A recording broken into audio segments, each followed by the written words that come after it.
Hey there guys, gals, non-binary pals. This is attempt 11 to record this. My head is is splitting wide open right down here. You can kind of see, and the light is shining here, so there's no ring light because ow. Also, thank you Drummer Monkey, who is a friend of the channel and one of my closest friends, gave me this on Saturday. I love it. It it's orphans, boss. You know, it's orphans. Oh, I love it. Bask in my sartorial elegance. Bask. Anywho, as I said, migraine. So, short video. What I'm going to talk about today, very quickly, is how you can actually help LGBT folk in, let's just say, regions where it's very difficult for them to get help, or how you might be able to help yourself if you're in that kind of situation. Even if you're not in a country like that where you need a little bit of help to do something, this is a way around it. Merch. Here's what I mean by merch: buttons, brooches, enamel pins, flags, neckerchiefs. I suppose really you'd call them mascots, but anyway, small things that are pride, but deniably so. So, like, a button maker isn't expensive, and if you were like me and you grew up in the 80s and early 90s, you probably knew the local punk who funded their life by making buttons. It was just a thing they did. Some of them still do. And it's quite easy to set up a store on Etsy. It's quite easy. It's even easier to set up a store on eBay. Amazon, not so much. Private websites are also a thing which are infinitely more affordable than they used to be, and can be run from even a low power computer as long as you're careful in how you set it up. And it just gives people a way to help a little bit. The way I look at it is, it's kind of like having a coffee account, which I really should set up. But anyway, it's kind of like having a coffee account, but you get something, you're giving something in return, which doesn't feel so cheeky. So there is so for example, there's a trans girl in Russia. I'm trying to think of the name of the region she's in. It's near Petersburg. I think it's still, is it called Petersburg still? I know, you know what I'm on about. Anyway, she's in Russia, and Russia is not a good place to be trans. So I help her by buying little bits of merch now and then, and some of them are pride themed. Today I received a delivery of a pair of trans flag ear studs. I'm not wearing them because that ear is after closing, and I need to. Yeah, I'm not looking forward to that. But anyway, so they weren't expensive, and they weren't expensive for her to make, but they're very pretty, and they shouldn't give me an allergic reaction. If they do, I'll turn them into something. But it's a little bit of help that I was able to give, and she felt that she was giving something in return. It wasn't just give me something because I'm in trouble. It was, here is something in return for helping me. This does actually matter. It gives a sense of self-empowerment and control over the situation to the person.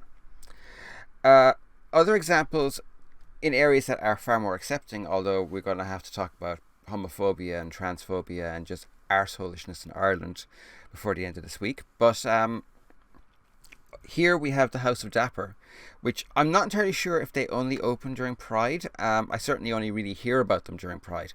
But my friend Kiwi gave me the most beautiful Wonder Woman badge with the Pride flag underneath the Wonder Woman signet. It's gorgeous. It's lovely. It's on my BlizzCon bag because it's pretty and it's there. And that funding money goes towards funding various things. So you have this situation where it's quite a good way to set up a low-level funding system that's very difficult for anyone to crack down on. Like eBay, how many millions of items are sold a day on eBay? Good luck tracking the one person selling a Pride pin. But the other side of that is, it doesn't necessarily have to be Pride. So let's say hypothetically someone was to make off-brand Shira and Katra merch. Like, okay, technically it's illegal because it breaks copyright law, but they are kind of gay icons. But you can always just say, oh, I just really love the characters. You saying it being the person making it. But at the same time, anyone who's in the LGBT community will go, okay, I know what that's about. And there are other examples. The Oscar Wilde pins that you see quite frequently online, they're a good example. I mean, you could just say, I just like his poetry. I mean, gay icon, but still. Or, well, I don't need to give any more examples, really, do I? It's a way of getting a little bit of funding or helping someone that works and that can make a difference. So I'll give you an example from my own life of it working. I'm involved with a trans organization that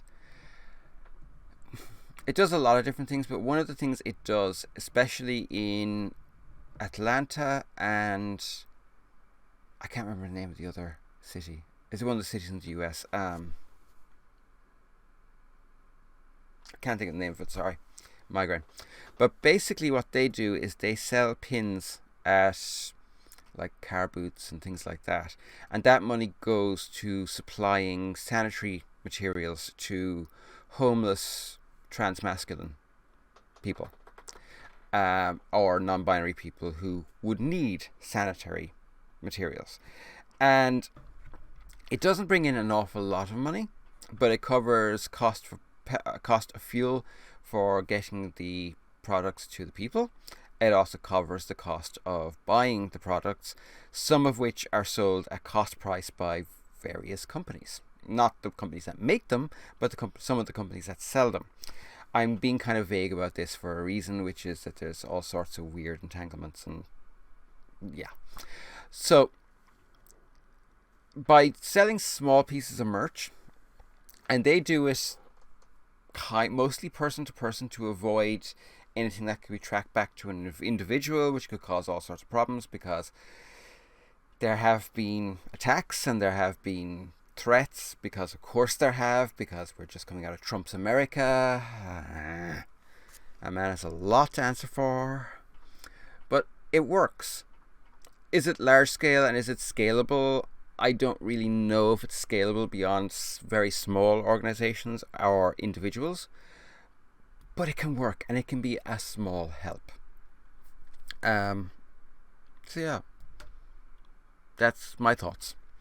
So I will be back, I don't know, tomorrow or the day after with another video for Pride, and I am going to go lie down and put a pillow over my head and wait for the sweet, gentle embrace of death. So have a great day, be good, and bye for now.